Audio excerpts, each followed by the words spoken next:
Good morning, everyone. Today we're checking out a brand new kill count from Dead Meat. And the kill count for the 2024 movie Smile 2. Now, y'all probably remember Smile. Well, the movie about trauma turned monster turned demon, I guess you could technically say.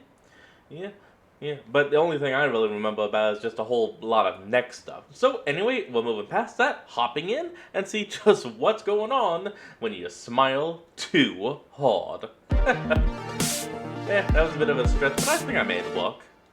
Welcome to the Kill Count, where we tally up the victims in all our favorite horror movies and show you how they were made. I'm Hey, James James H. H. and today we're looking at Smile 2, released in 2024. The first Smile was the highest grossing horror film of 2022, so even if it didn't Really need a now? sequel, it was getting one. I definitely thought we didn't need a Smile 2, but thankfully, writer-director Parker Finn returned to follow up his own idea, Smile to ear to ear. making it bigger in Funny. scope and stakes and heavier in dancing. The supersized sequel is centered around Sky Riley, a pop star mounting a comeback tour after surviving a traumatic event. After Sosie Bacon's performance as Rose in the first film, Finn needed another strong character to build Smile 2 around. Like Definitely. Rose, Sky is an emotionally intelligent but wounded person who struggles to be believed due to others' perceptions of her. I absolutely loved the first Smile. I thought it was scary and slick and had a dark sense of humor deep below the surface. I'm happy to say I love Smile 2 even more. It's everything the first movie was, but better. It's got memorably impressive sequences and is more Okay, that openly was funny impressive. while maintaining its pitch black dark edge. And of course, it's scary as all hell. I mean, we're talking the best jump scares in the game here, folks. In fact, this A lot of like snap cuts, it seems. might sound hyperbolic, but I almost feel like Smile and its sequel are the standard bearers for what good horror can be. I'm not saying they're the best horror movies, but they might best represent the spirit of the genre. The kind of movie Oh, you mean like they need to cross this kind of like baseline to be considered like an actual horror movie? Okay, yeah, no. where the I theater's could full kind of of nervous understand that. giggles the whole time, punctuated by collective screams. Like, if your non-horror friends said they wanted to watch a really scary movie, just recommend this one. They'll have a great time shitting themselves. Plus, Yeah, it's that got could brain work. behind it. There are interesting Ooh, what the themes hell? beneath that wicked sense of humor and all those jump scares. Jesus fuck! Of course, I am biased towards the subject matter. Y'all know I love my pop girlies. And Sky Riley is a kick-ass pop star, thanks to the incredible acting and musical talents of Naomi Scott. This isn't like Trap. That All is due cool. respect to Lady Raven, but she put on a pretty mid concert in that movie. Sky Riley is a pop star to the Gaga degree, and the movie's music and choreo Oh, wow. match the part. I love Smile 2 so much, it makes me never want to write a sequel off as unnecessary ever again. At least, That was impressive. not How before did they seeing do it. that? Parker Finn proves if you try hard enough, Oh, well, probably easy. Just make it like a silicone copy of a person's head and then put a bright ass light inside the skull. Yeah, that one makes up yourself. Will this curse go to and whoa? Oh. What, the Power Rangers? Zoran, what's wrong? Ranger, it's an emergency. The people of this world are suffering. I'm ready. It's morphin' time. No, this cannot Oh. be solved with fists. They're suffering with inaccessible healthcare access that prevents them from getting the physical and mental care they need. Ah, I understand. Okay. It's sponsor time. Will this curse go 2-0 against the singer-songwriter Survivor Girl? Let's find out and get to the kills. Wait, what do you mean? Hold on, James, what do you mean 2-0? It technically won the last movie. The movie begins, lucky for it, with Kyle Gallner. It's been 6 days since the end of the first film, so 6 days since Joel witnessed Rose go up in flames. Oh, and speak of the flaming okay. devil, there she is! But I already counted you last time, Rose. You ain't going on the count twice. Joel's terminal with the Smile Demon, which we learned all about in the first movie. It causes you to hallucinate reminders of your Oh, trauma. God, that next scene, I still don't like that. Before a week's up, the Smile Demon will slide down your throat and make you traumatize another person via, well, you know what. Causing trauma. Then that person becomes infected, and the Smile Demon carries on. There's only one way to rid yourself of the demon, and you can't dance yourself clean LCD style. You have to pass it on to another person via trauma by violently killing someone else right in front of them. Yes. It worked for Robert Talley, so Joel's hoping it'll work for him too. And he's found the most ethical way he can think to do it. In an incredible, unbroken one take that's over 6 minutes long, Joel ambushes a pair Oh. of drug-dealing brothers who murdered a mother and her child. He Oh, yeah, no, totally. You'll do it up. doesn't want an innocent to suffer, so he's targeting these categorically bad men. I brought something to give you, Uh-huh. but you have to watch what I'm doing. It's a magic trick. Now you see this knife blade, now you don't. As Oh, he stabs there it into goes. Alexei, slicing and dicing him up Oh, in a there go the dramatic coffees. way. that should pass the curse on to Yev, who starts a shootout with Joel. Joel gets hit, but so does Yev, which really mucks up Joel's plan. You can't die! It needs somebody to fucking pass you! But the Smile Demon can't pass on. Son of a... Because Yev's dead, baby. Yev's dead. In spite of his best laid plan, Joel's still stuck with this fucking demon. So close. Or maybe not, since someone else was there and witnessed both these kills. A guy named Lewis who wanted to buy some drugs. Joel tries to explain the rules to him until more gang members show up. The incredible one take continues as Joel looks for an escape and eventually kicks a window unit out like a G. I love the stunt of him rolling out the window and onto the storm cellar doors. It's great to see a good guy get away with something. Oh my shit! God, come on! Now, we knew it was bound to happen, but it's still tragic that such an ethical character wound up violently smeared across the road. Still, Smile's evilness is He was so close to being free! played for dark laughs. I mean, there's literally a card that says how we're feeling right now. Bad. Then Joel's blood streak makes a fucking smile? Come on, man. That's pretty funny. Oh, It's all capped okay, off that's by clever. this title card 2. Whoa. This opening oneer was rehearsed for weeks. First with just Gallner and the cam op, and then gradually adding everyone else who would have to be there on and off screen. In That the end, makes they only had sense. to stitch together 2 different shots to make it appear seamless. The indoor parts were shot on a handheld camera, and the second shot comes in during that stunt, when Gallner takes the action outside. That part of the Okay, shot was done with a okay. camera on a crane to get the height and movement they needed. And while the car kill looks brutal in the final cut, on set, Gallner was hit by football pads covered in blue screen material. Of course he's And fine. you're dead. He's a kill Good. count vet. He's been here plenty of times before. The movie then Oh, cuts wow. to another kill count vet, Drew Barrymore, on the Drew Barrymore Show. It's a pretty accurate depiction of her actual show, except Drew's not quite as touchy here. Her guest is pop star Sky Aw. Riley in her first public appearance since an accident 1 year ago that killed her boyfriend, actor Paul Hudson. Since then, she's Sorry to gotten hear. sober and is ready to step back into the limelight. Look at how poised she is. On the Oh! outside, at least. She gives a sincere. I'm sorry, but why is it that some people can rip out their hair? Well, I try and it hurts like hell. I don't get apology it. and announces a big national comeback tour. It'll be managed by her mama, Elizabeth. Oh, shit, wait, is Sky Huey's sister? Was Simon Pegg her dad? The Oh, accident oh, damaged Sky both oh. psychologically and physically. But because of her history with addiction, she can't get painkillers prescribed. And her under-the-table reserves just went down the drain. Ah, Against damn it. bedtime orders from her mom, she sneaks out of her place to get more pain relief from her dealer. None other than Lewis, the guy from the opening scene. He's an old high school Oh. friend who knows her well, but he freaks out when he sees Whoa. her at his place. Your Katana. dad said to come over. I'm sorry, why the fuck does he have a katana? Who has a random ass? Never mind.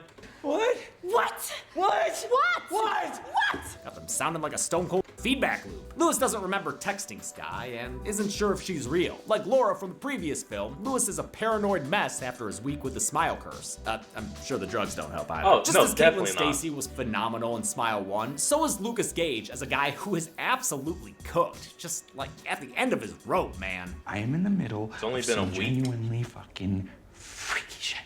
Okay, I'm talking like fucking scary, fucking haunted house shit, you know? Gage was in popular shows like If I was him, I would just been like, no, you can't be here. You need to leave. You need to get out. Go. Euphoria, The White Lotus, and You, and has horror cred with an Into the Dark episode and Companion, which came out this year. He is also Wow. the actor in that Zoom audition that went viral because a casting director ragged on his apartment when he thought he was muted. I know it's a shitty apartment. That's why give me this job so I can get a better one. Lou's just about weird Sky away, but he slaps himself out of it and says he can get her drugs. Just wait inside the living room slash gym slash arcade, I guess. I was just After about a to quick say, haunting okay. from her tabloid past on TV, Lewis reappears to Sky, seemingly haunted himself. What? No. What is it? No, get the fuck away from me! No!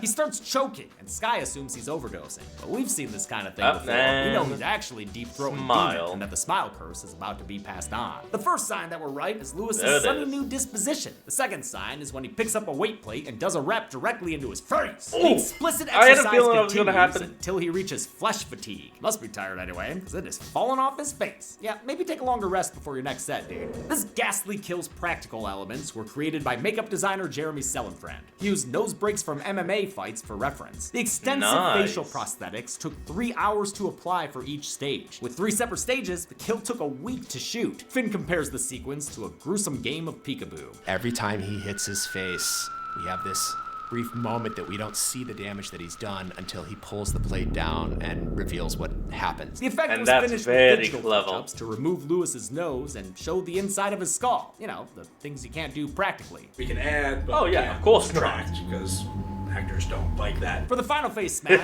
the cheek flap was pulled off with filament by a puppeteer. The result disgusted everyone on set, except for Naomi Scott. His face is falling off, and I'm watching that on screen, and I'm just like, wow, this is so beautiful. I was like, this is beautiful. I weirdly see the beauty in it. Sky instantly trauma it's meant to be and pulls her both. phone out to call 911, but she can already see that TMZ headline, so she decides to head back home instead. She tries to sleep it No, I would say fuck that. Called him.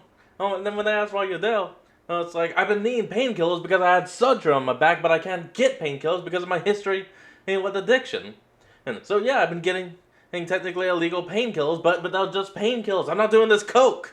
Look, you can test me. I will go ahead right now. Do it. off, but she's already seeing hereditary ghosts in her bedroom. Worse yet, a mystery message the next day reveals someone saw her leaving the scene. Friggin' Fragoli. She can't think about that right now, though. Not with her overbearing showbiz mom yanking on her short leash. Are you okay? You look exhausted. Wow, thanks, Mom. It's really important for you to stay on top of your sleep schedule. Other members of her posse include her social climbing assistant Joshua and their money man, record company executive Darius. Hey, Darius. Hey, man. No hug. Aw, poor Joshua. They all say they're rooting for Sky, but no one bothers listening to or checking in on her. They're more concerned about her career than what she's going through. Finn said that loneliness was key to the character. Someone who's become so Surprisingly, famous, yeah. she can't trust anyone around her. Sky does a photo shoot, also which very features common. director Finn in a cameo, then gets whisked away to a meet and greet with her fans. The scene shows how awkward some fan interactions can be. Like with this one dude who looks like he hitchhikes through Texas with a camera and a razor blade. I could make you Oh, I get it. happy. I do The worry this hitchhiker. seems a little mean, since it makes the guy with a skin condition a maladjusted creeper, but it is a realistic fear for someone like Sky, who's probably subjected to lots of fans who cross lines. Mostly, I think a lot, lot of yeah. fandom is quite genuine and earnest, but it can be overwhelming. A lot of people just don't know when to just take a step back, look at the person you're talking to, and understand that's a human being. It's They especially don't want you in the overwhelming when face. she has to interact with a tween who looks like she gets up to trouble with Alfred P. Newman. All right, you grinning weirdo, go on and gear. With no one to talk to, Sky decides to hit up her childhood best friend Gemma. She hopes they can pick things back up where they left off. Or, well, maybe not right where they left off. They haven't spoken since.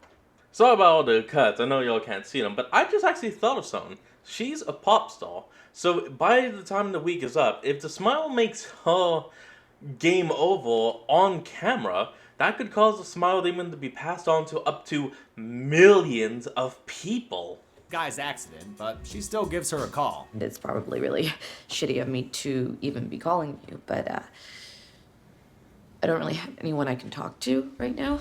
Gemma calls her back and agrees to come over and keep her company. That's a good friend right now. While she's waiting, Sky Aw, takes to the that's piano. good. Naomi Scott actually released an in-character EP as Sky Riley, which served as the movie's soundtrack album. Scott's been writing music since she was 14 and is a seasoned Disney Damn. musical vet, having starred in Lemonade Mouth and as Jasmine in the live-action Aladdin. She helped write Oh, 2 songs for Smile 2, respectable. including this piano ballad titled Just My Name. Most of the other music was written and produced by Alexis Kesselman under her stage name Ida Rose. Writing music in character allowed Scott to explore styles she wouldn't have tried otherwise. It's funny because my producer, who I produced my music project with, when I played him the songs, he did not think it was me. It also helped refine the character, as did their Nice. pre-production shoot of an entire music video for the song Grieved You, which is only briefly seen in the final film. The lovely ballad's interrupted by the sound of breaking glass. One of her Voss water bottles is shattered on the floor. When she goes to clean it, she finds a different mess, a trail of dirty clothes. Huge emphasis on dirty. Oh, Okay, we that's get disgusting. it, movie. It's poopy! She finds the creepy fan from the meet and greet standing butt naked at the end of her hall. He chases her to the front door, which she Oh, opens to it's a find skin BFF guy. Gemma, finally here and very confused. Someone else here? Good question, but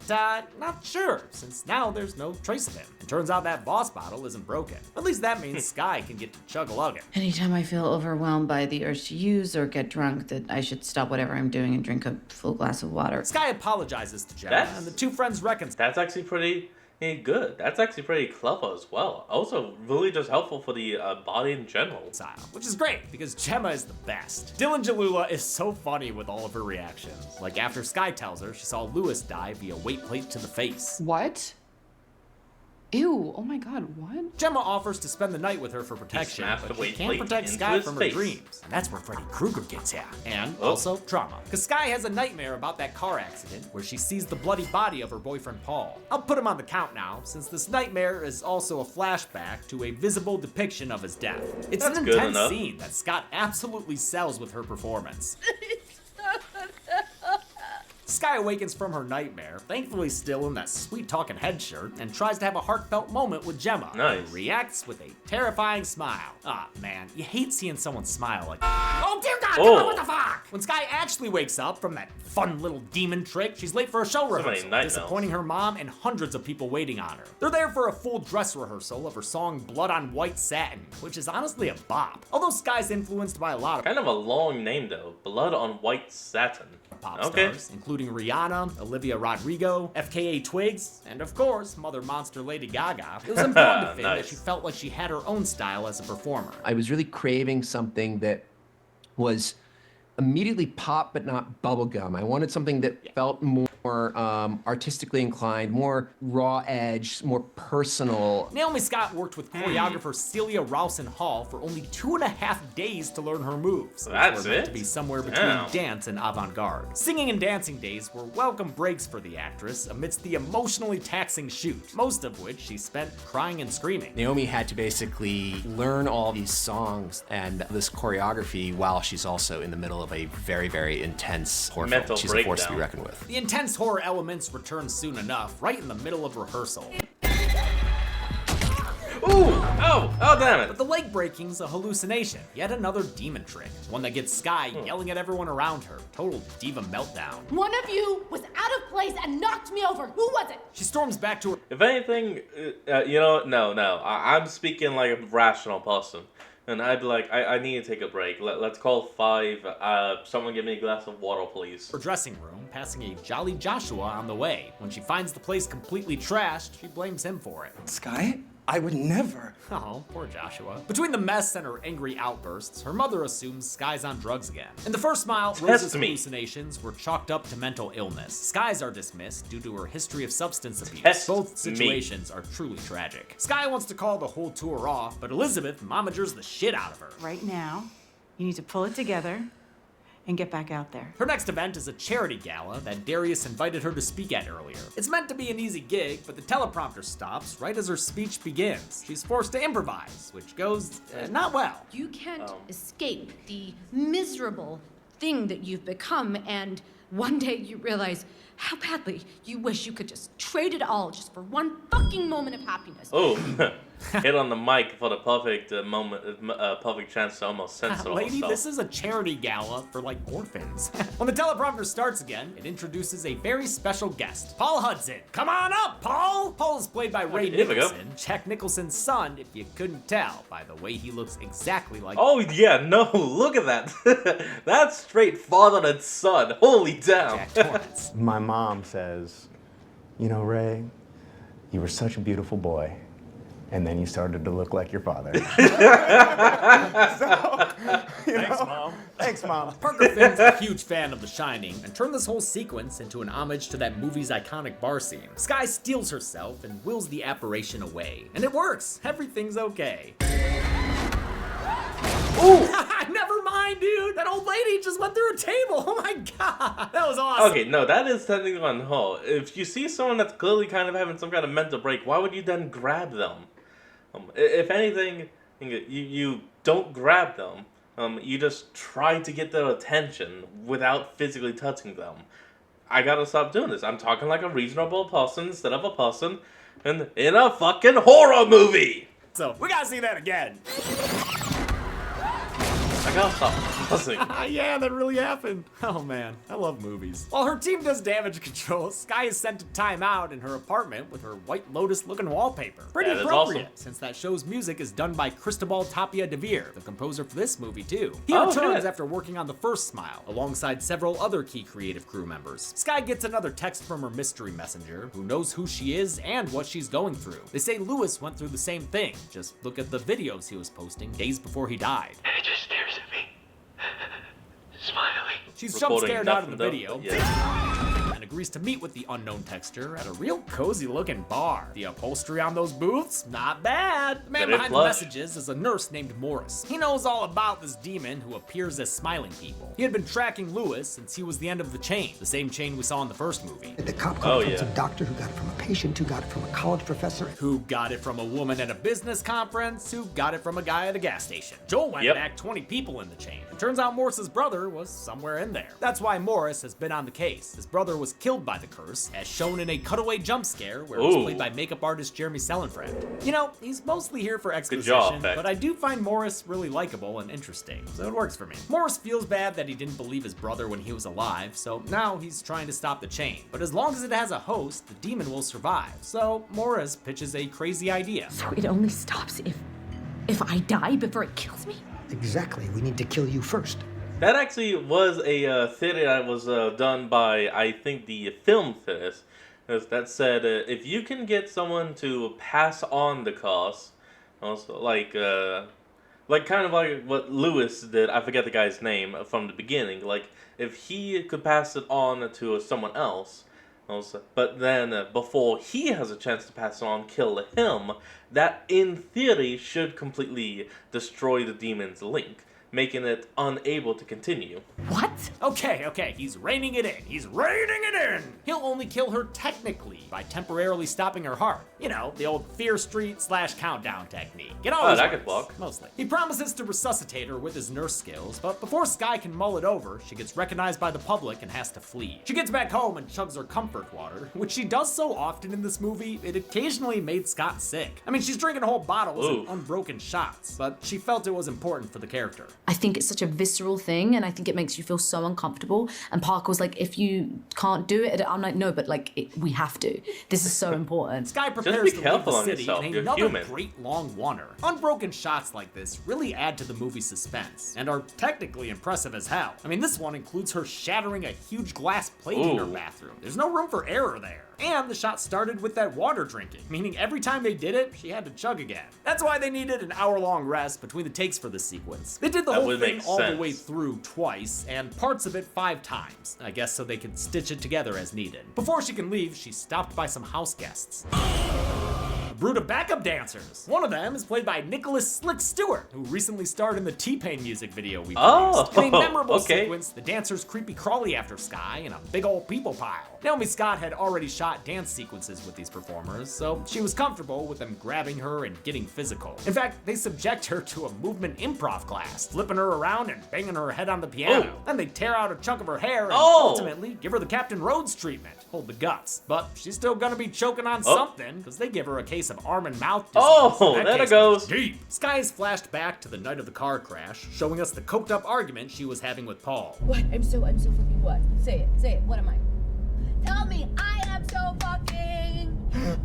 You're fucking psycho! Oh, yeah! Psycho, of It's course. a super uncomfortable scene, and not only because of how fast he's driving. Nicholson and It's also, Scott's it's also the camera's right up in their face, they're right up in our face. performances are excellent, as is the close quarters camera work by cinematographer Seroff. The scene was shot in a fake half car on a hydraulic system in front of a blue screen.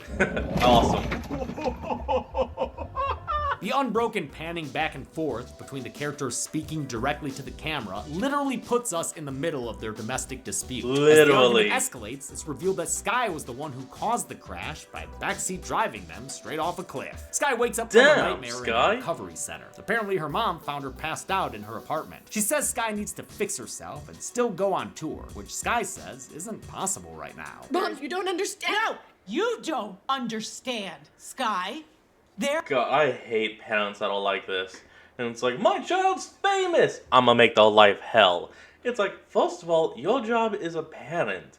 And meaning, you ought to care for the child physically, mentally, in some small cases financially. But no, if the child isn't feeling well, again, I'm talking rationally.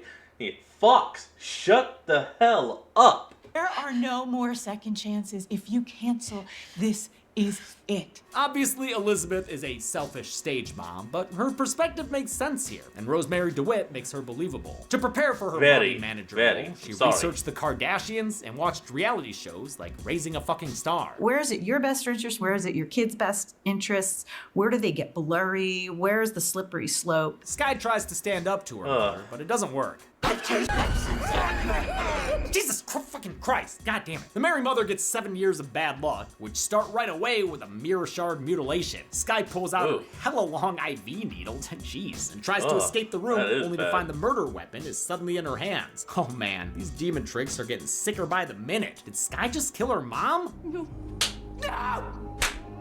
Ooh, the blood She splatter tidies when up he the mess slapped. and tries to leave the hospital, but gets spotted by Joshua, who sees the blood and calls for help. Skye snatches a gun from a security guard, and a standoff ensues. She even points the gun at Joshua. Oh, poor Joshua. Thankfully, Oh, Darius geez. shows up. That guy always knows what to say. Like, I got flowers! Never mind. Fuck!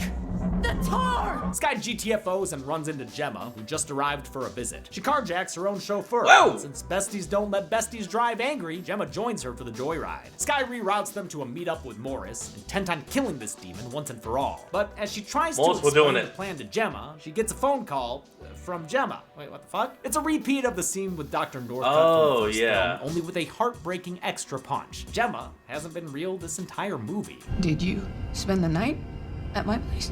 What? I haven't been to your place in like a year. Wait, but didn't she say something to her mom? Hey, Elizabeth.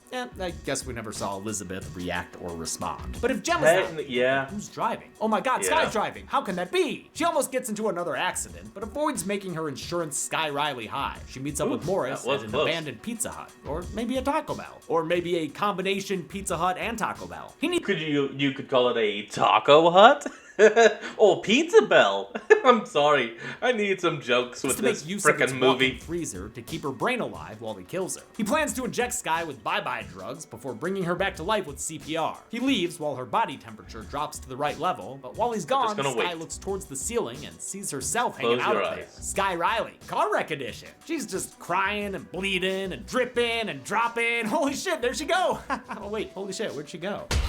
Ooh, there it Oh, goes. there she is. Upside down Skye was shot practically, which was difficult. Scott had to hold herself up and pretend to cry at the same time. It's like the horror movie equivalent of Pink singing on that bungee cord. Oh, Ceiling definitely. Skye Look gets at all that. up in her twinsy's face. I like wearing your skin.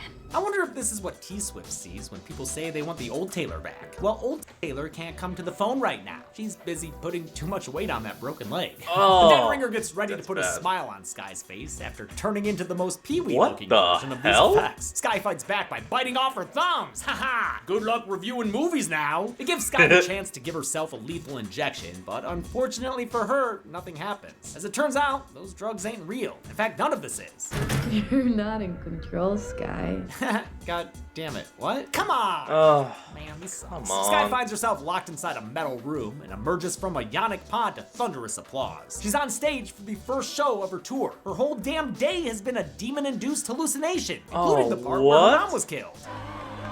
Viewers debate when everything stopped being real, especially with the revelation that Gemma was never really there. Personally, I think Gemma was an acute hallucination early on. Skye's reality didn't completely disappear until after the dancers took her to the ground. But Yeah. that's just a theory. A smile theory? Dude, that would have been a perfect chance to have like Matt Pat just pop on and then be like, I'm sorry, were you about to say a film theory? All of it Nah, was in nah. service to the Smile Demon's ultimate goal, getting Skye in front of a stadium full of witnesses, 50,000 of them. It's meant to be Madison Square Garden, though it's played by the MVP Arena in Albany. The extras were recruited via the arena's Facebook page. Another Oh, Skye wow. appears on stage in front of her, and the demon bursts out of her belly scar. It's a metamorphosis that matches her butterfly-inspired outfit, and the demon that emerges is Ooh. breathtakingly big. Finn knew he wanted a larger-than-life ending for Skye to match her larger-than-life character. This giant iteration of the demon was built by creature designer Alec Gillis and his team at Studio Gillis. At 12 That feet is long, he massive. says it was the largest practical creature they've built since the Alien Queen and Aliens. And that's appropriate Wow. since Superformer Trevor Newland, who's 6'8" and only 150 pounds, also worked with Gillis's team playing the Xenomorph in Alien Romulus. The fingers and hands of the kick-ass. monster were done with cable-controlled puppetry, and the final monstrosity had 6 or 7 people operating it alongside Newland in his hand-sculpted, hand-painted suit. He compared the setup to being in a horse costume with different people playing different parts of a single creature. It was a really complicated process that was really wonderful collaboration between major practical effects and then the use of VFX to sort of bridge all the gaps and bring a final product together. Just like the last film, that's the demon good, climbs though. its way into Sky's lemonade mouth. The scene then cuts back to reality, where Sky is convulsing on the ground and worrying the audience. Her fans are relieved when she gets back up, but we know what's coming when she turns around with a smile on her face. We only see the audience reaction. Uh-oh. Sky does Here it something goes. off screen, something that sounds wet and fleshy. The movie ends with a review. Oh, it was that? I thought she would have like tried to make her like swallow the microphone and choke on that. Gouging it into her eye was not even anywhere close on my docket. Of the Okay. aftermath, and the realization that the smile curse just spread to 50,000 people. How many people were stuck in the nosebleed section of this encore Yeah, performance? 50,000. Let's find Okay. out and get to the numbers. But first, I am thirsty.